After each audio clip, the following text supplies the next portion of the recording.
Hello everyone, welcome to episode 22 of What's Up Biscotte Yarns with Julie. I'm your host Julie, filming from our store in Northvale, New Jersey, and that's in Bergen County of New Jersey. What about you? Where are you watching this from? Are you somewhere in Canada where our headquarters is?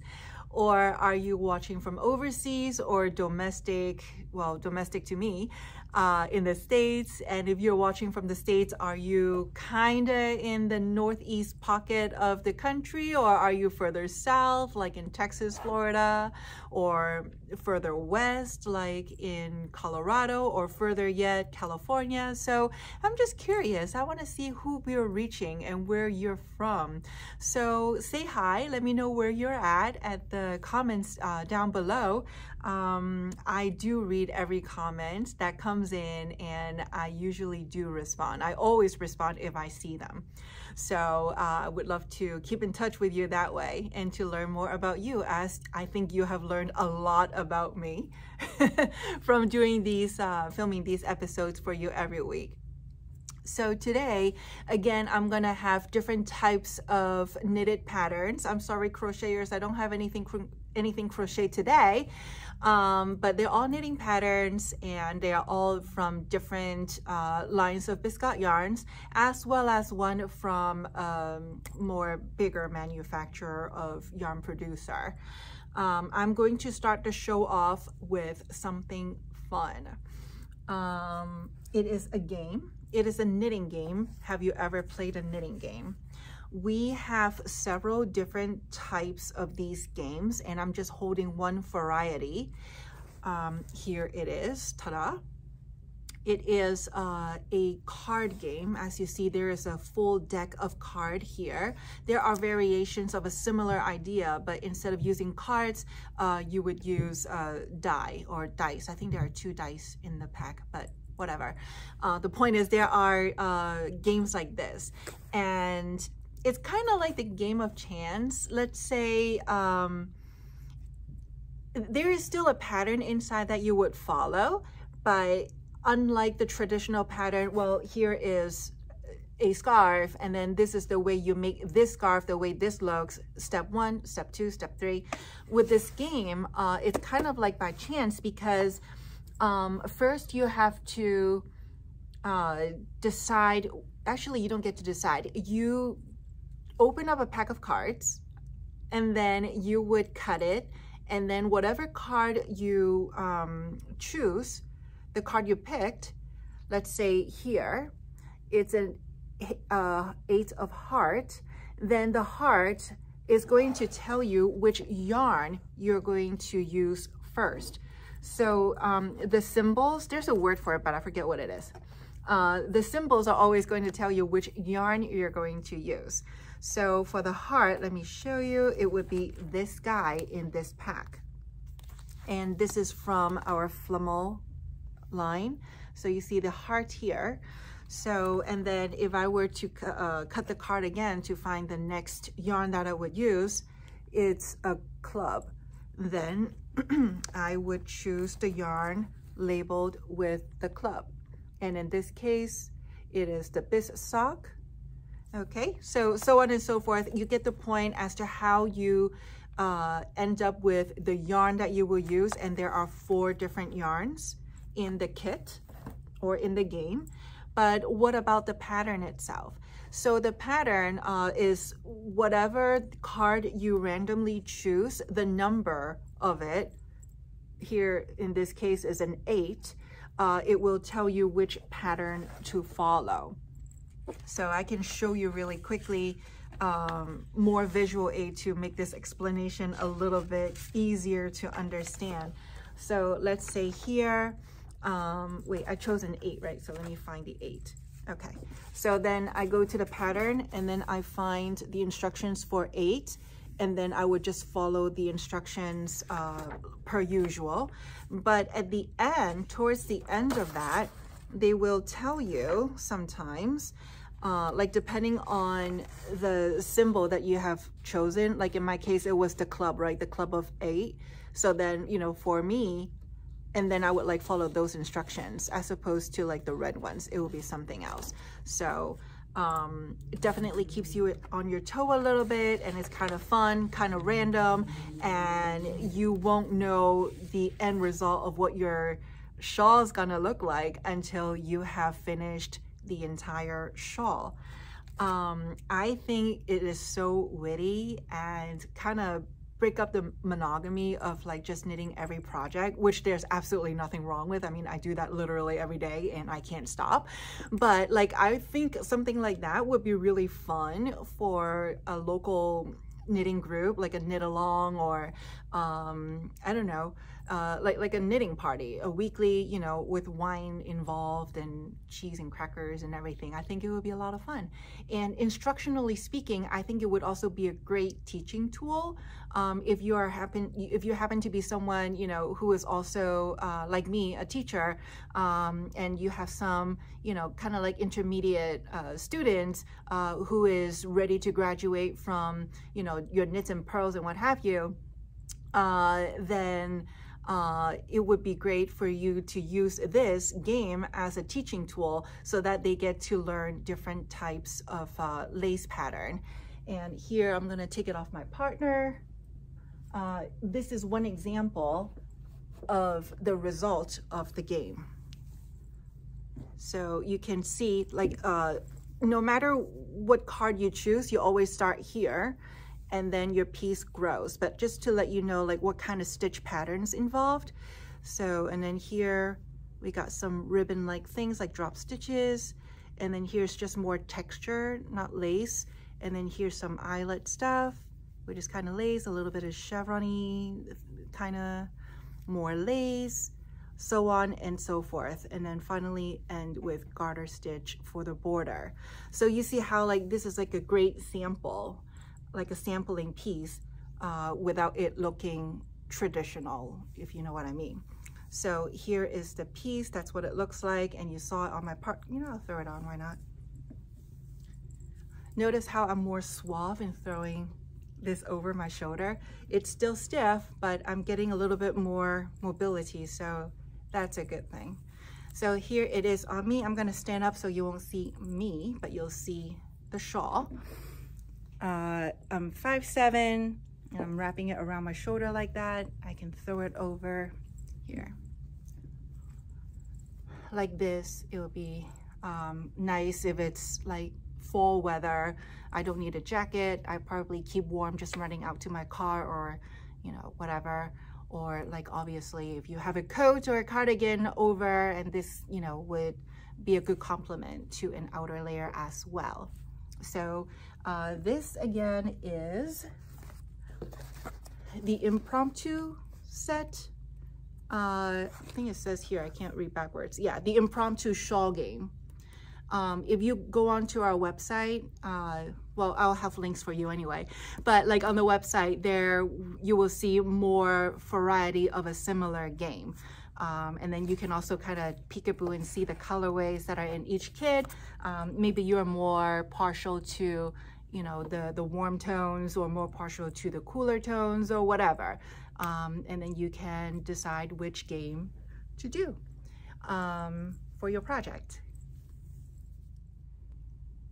Okay, would you like to do a sing along with me? Here we go. 1, 2, 3. Well, that's all right, mama. That's all right for you. That's all right, mama. Just any way you do. Okay, free entertainment here. So that, if you're not familiar, was an oldie by Elvis Presley. It is called That's All Right. Now, why in the world am I breaking down in a song and dance? Okay, maybe not dancing. You don't want to see that. Because the scarf that I'm wearing right now, it is called That's All Right. And the designer, Miss Louise Robert, had designed this, naming that after the song, this scarf is also special because it's one of the several patterns offered by Biscotte Yarns where the proceeds from the sale of the pattern will also be donated to benefit the Douglas Foundation, which is a Canadian nonprofit organization to help them with their cause with research on mental health issues and what have you. So we've mentioned this in the past, and here is yet another new pattern that goes to benefit that cause. So I will also put up a link to the foundation, so at your free time, and if you're curious to learn more about them, you're very welcome to click on the link to do so. Now the pattern, it's called That's All Right, and it is constructed with Biscotte, so it's a sockway yarn. Here it is. I don't have this colorway in the store, but I found one that I thought would also work really well with this pattern. It's from the Patrick Knits collection, Biscotte 85% superwash merino and 15% of nylon. Let me see if I can read the colorway. Promise Me. This one is called Promise Me. I feel like it's very autumnal. Not too dark, not too bright, and you know the color changes in there is kind of nice in here. So I thought it will also play out really well in this scarf. So for this scarf, the needle to use is it escaped me. I'm sorry. Well, the gauge is 26 stitches for a 4-inch square. Found it. It's 4mm needles, or US size 6. And you knit this from one end to the other, meaning you knit from the skinniest part without the tassel. The tassel is added on at the end if you have leftover yarn. So you cast on like 3 stitches and then you keep increasing as you go. So I can't say it's tapering off, it's widening up. Okay, I'm not holding this well, but you get the picture. It's skinny and then it grows to the deepest part, which is here, and that is 13 inches if I remember correctly. Nope, 11. So this triangle, this middle part is 11 inches, and then the entire width from one end to the other, I can't even, here. I'm so awkward. So from one end to the other end is 84 inches, which is very, very long. Let me throw it back on myself. How would I wear this? How about like this? So I can definitely wrap it around again and again. So that's once, and then I can wrap it again and tie it in the back. So if it gets really windy out or whatever reason you need it, like it could be as snug as this, and it's very light, it's very comfortable because it's knitted with sockway yarn, right?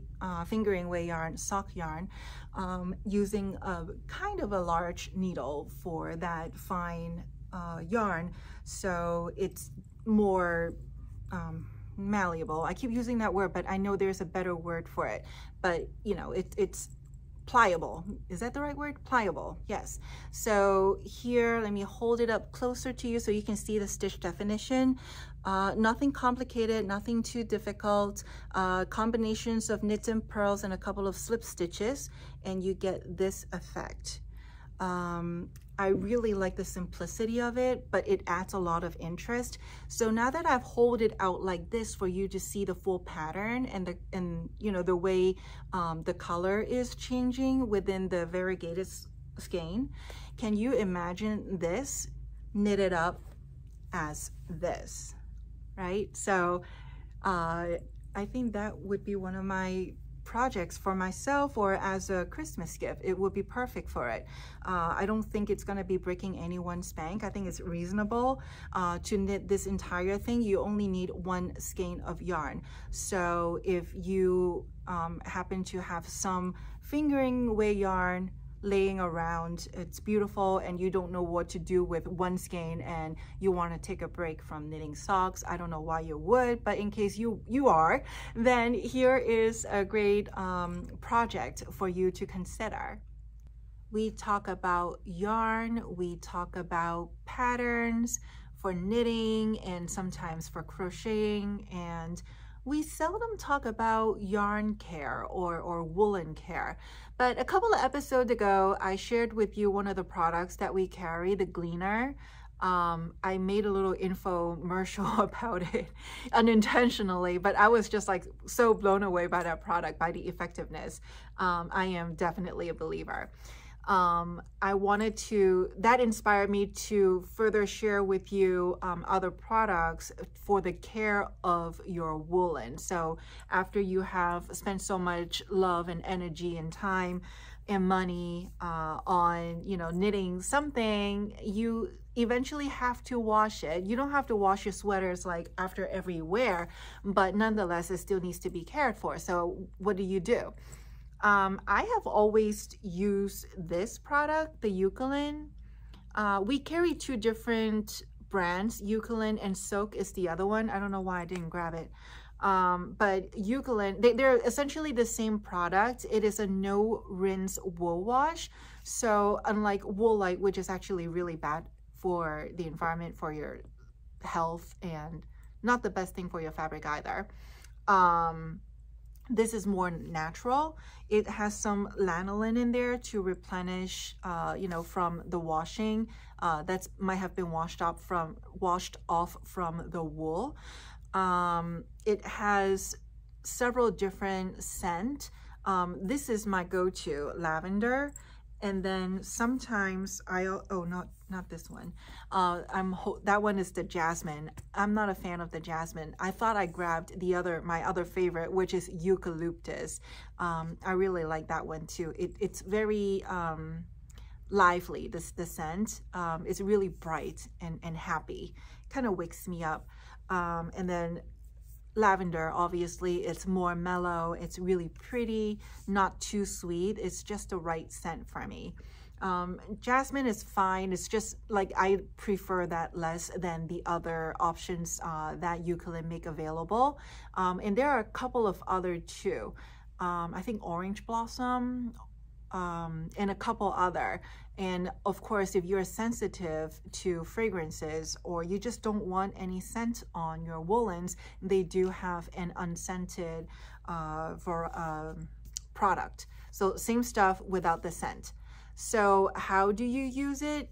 You would fill your basin you'll fill your basin with cold water or whatever temperature that your woolens can tolerate. Usually it's just cold water or like tepid at best.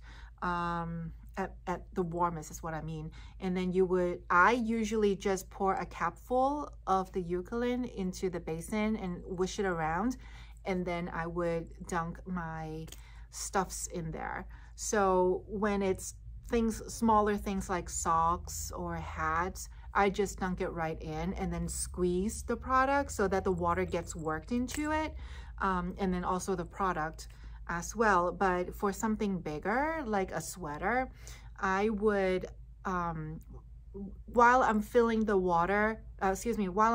basin with water, I would put the sweater under the running water and try to get it wet.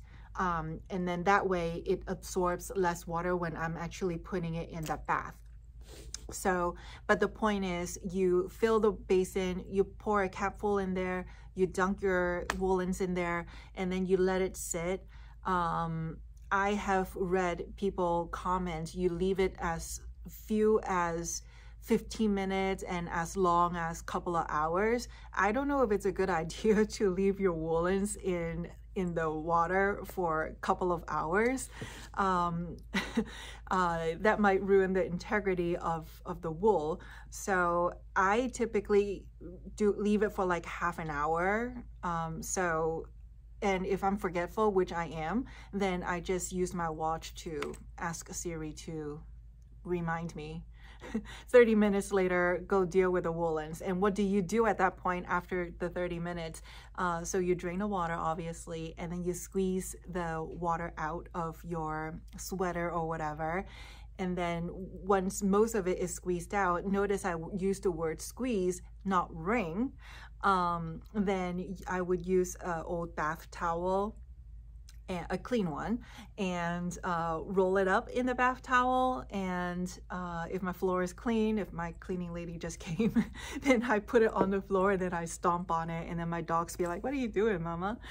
And if not, then I would put it on my kitchen counter, and then I would press on it, put some weight on it, or like use my elbow to try to get soak more water out of the woolen. And then I would, you know, lay it down for blocking and drying and what have you. So that's how I take care of my sweaters and scarves and stuff like that. If you have a different technique or you wash your woolens differently than I, and if you would like to share, please do comment in the space provided below. Would love to learn a thing or two from you as well based on your experience. So enough of the product. Now let's go back to yarns and patterns. The yarn, let's show you the yarn before I talk about the object. The pattern is Louise Robert Collection DK Pure. It is made of 90% of superwash merino and 10% of silk. It is heavenly, it is soft, it is squishy, and it was used to make this lounge sock. Yes, sexy leg hair. I love this. This looks so comfortable. If I own a pair of this, I would wear it and just lay on my couch all day, maybe have the fire lit in the fireplace. I'll definitely have a dog on me. See, it won't be on my bed, it will be on me on the couch, so that's allowed, because our house rule is our dogs are not allowed on the furniture, but I am not a furniture, I am on the furniture. So arguably speaking, when I have my dog on me, she's not on the furniture, and that's allowed. Technicalities. Anyway, so this thing, this sock is called the Silken Lounge Sock, designed by Fatima Hines. She used the Louise Robert Collection DK Pure, like I said, and this looks super comfy. This is constructed from the toe up, and you would do the usual business, and notice how the foot is not in stockinette, but it's in reverse. So this is what they call the princess sole. So instead of having the more textured side like that is, you know, touching your skin, your foot, they reversed it, so the smooth stockinette is on the inside touching your foot. So it's called the princess sole. And the kind of heel executed here, it was an afterthought heel, but then, you know, you go back and then you do your short rows to have this gusset here for that heel fitting. And then the pattern, you keep the integrity of this design, which is a combination of like lace and cabling a little bit in the front, and then in the back is ribbing. And this, I believe, is a huge reason why there is only one size charted for this sock, because this allows for a lot of stretch. I'm not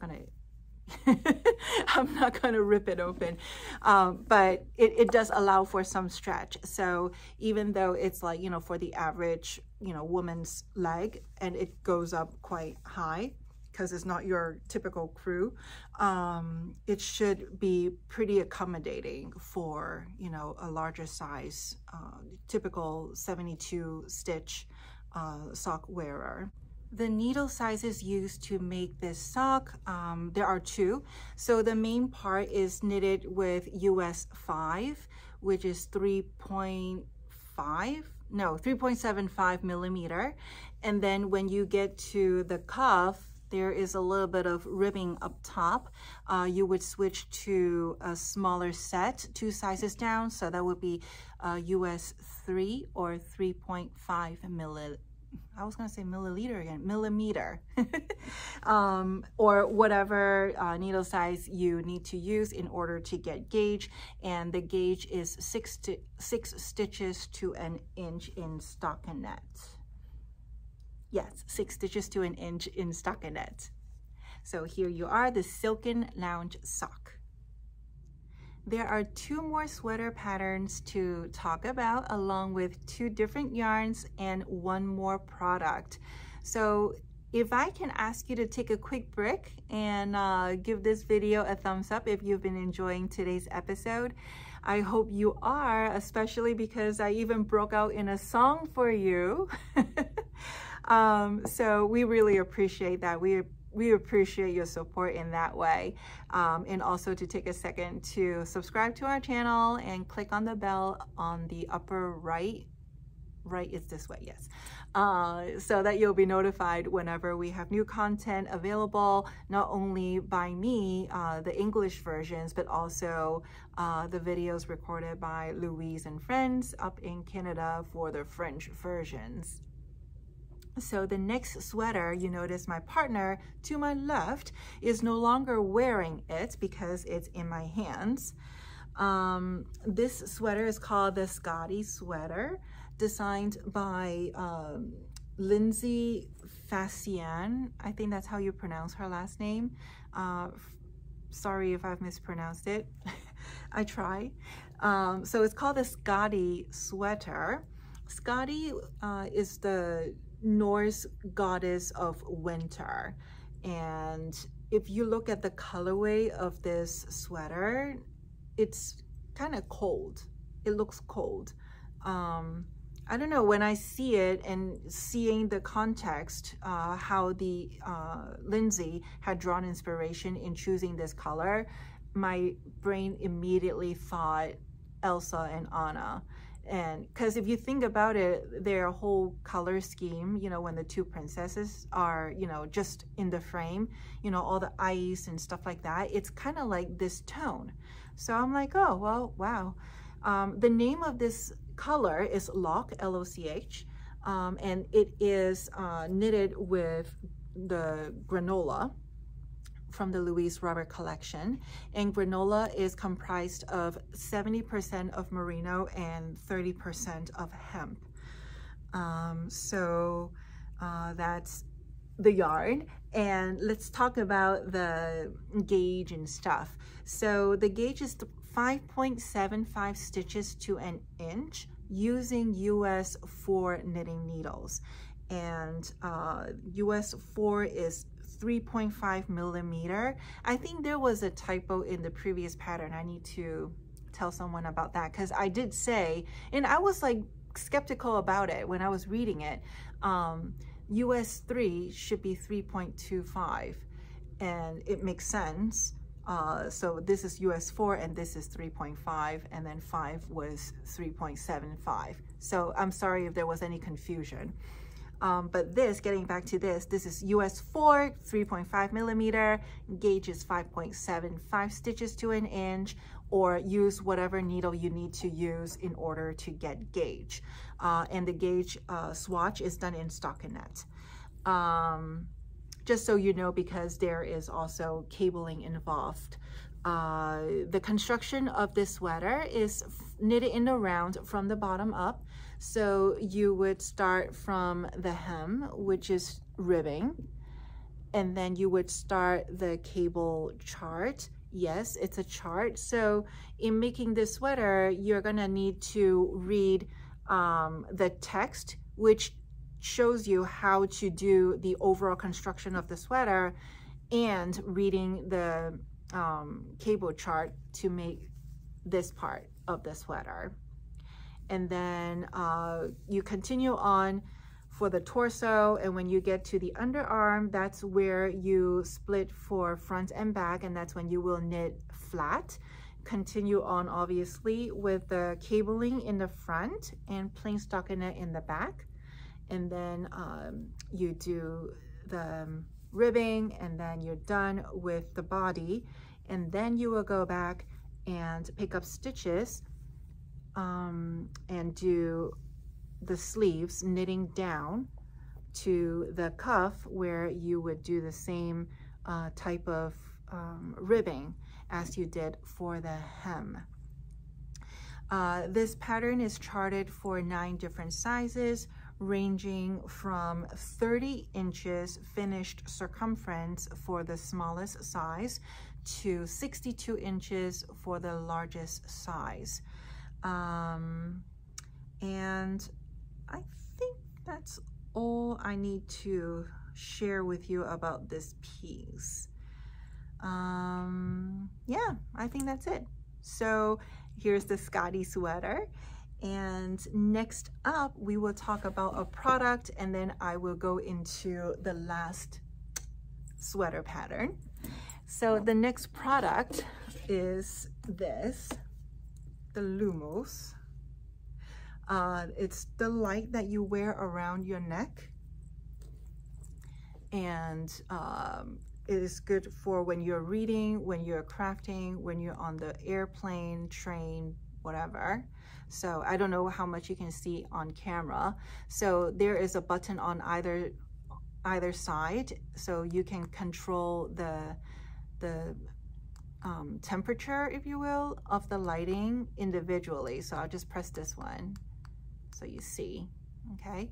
And then it swivels, like the head, it allows you to swivel around. I don't know why you want to swivel it around and around. Maybe it's fidgeting, but then you be knitting, so you don't need to fidget. It wears kind of comfortably. The arms are kind of bendy, so you can, you know, shape it, or not shape it, but like point to, angle it. That's the word, angle it however you need in order to do what you need to do. I'm thinking like this will come in super handy when you're on the plane. Because I'm always afraid when I'm flying, I turn the overhead light on. I'm still afraid that I am bothering my neighbors. But I mean, a girl's gotta knit when a girl's gotta knit, so sorry. But this, I think, may be a little bit more private and not affect so many other people. I don't know. Have you used this product or a similar product when you're on a flight? You can share with us your experience in the comments. So this is the Lumos Light, and it is available in our stores as well as on our website, and I will for sure throw in the links in the description box below. Last but not least, let's talk about the sweater that I am wearing. It is knitted, it was knitted with Cascades yarn Superwash 220. I knitted this last year. I bought the yarn here in our store. We do also sell other makers' yarns, like Cascade Yarns, Barocco, Drops, Sanduskarn, so on and so forth. So I picked a few of these up. I forgot how many I used, but if you look up my Ravelry page, on my Ravelry page, all the details are there. Yellow Cayenne, by the way, that's me on Ravelry and Instagram. So I bought it at the end of September because for a very last minute project. It was 2 weeks before Rhinebeck, and at the end of September, I realized that I didn't have a Rhinebeck sweater, God forbid. So I came into the store, and then I picked out a yarn that I thought would go really well with this pattern. I'm not gonna try to pronounce this, but I will show you on screen. So this is the name of the sweater, Growing Season, that I can read. And this was how the designer had intended for the sweater to be worn. It looks really loose and baggy, oversized, and the sleeves are very long. And I think it's really cool like that. Very casual, very comfortable looking. You kind of throw it on. But you know, after you've knitted so many pieces of garment and stuff like that, you kind of know your preferences. So I know how I like my sweaters to be fitted. and I know how long I want things for the way that I want it, which is the beauty of making your own clothing, because you can make it however you want. So this is my version. Oh, let me show you the name of the designer before I forget. Again, I'm not gonna try to pronounce her name. Where is it? Designer. Here it is. Now you can understand why I'm very hesitating in pronouncing it. There's no way I can pronounce it. Let's see, 1, 2, 3, 4, 5, 6. There are 6 sizes for this sweater. It is a free pattern. That's why I'm not worried about showing you, you know, parts of this pattern at all. It is published by Novita, the yarn maker. Let me blow this up. So you can definitely look it up. Oh, wait, no, I'll put a link in the description box. I'm sorry. So the construction of this sweater, by the way, I didn't go to Rhinebeck this year. I took a gap year. Rhinebeck happened not too long ago. So that reminded me, oh, I can talk about my Rhinebeck sweater from the previous year. So anyway, the construction of this sweater, it was from the top down in the round. And let me come closer. So you can see there are a lot of bobbles. Bobbles all the way around. There is no shortage of bobbles. I did not count. I would not be able to count the number of bobbles that I made in the making of this sweater. After making so many, you kind of figure out a way to best make bobbles that will keep your sanity. So I find that there are a lot of projects that people steer away from because there are bobbles and they're afraid. It's really not hard. I mean, look at this sweater. So I figured out a way. I mean, I didn't come up with it. I Googled a lot and I found someone shared the best way to make the bobbles is you don't have to flip the work back and forth, back and forth. So when you have knitted, you know, X number of bobble stitches, and instead of turning your work around to purl back, you just knit backwards. If you've ever done that. So look it up, like knitting backward with the right side still facing you. So in essence, you're purling back without turning your work. And then your working yarn will be on your right hand side again. And because the front side is still facing you, the right side, and then you would just knit per usual. And then the working yarn is here, right? You don't need to turn. You just knit back so that the working yarn will be back to the right hand side. So that's all you have to do to make bobbles. It is so much easier. So that's how this was made, a lot of bobbles. And then let me come to you again. This is in reverse stockinette stitch, which adds, I think it's really nice that this is in the reverse stockinette instead of plain stockinette. I like the texture set against the bobbles. It's really nice. And here I have it tucked in the front, but in the back, you can see how long I have made it.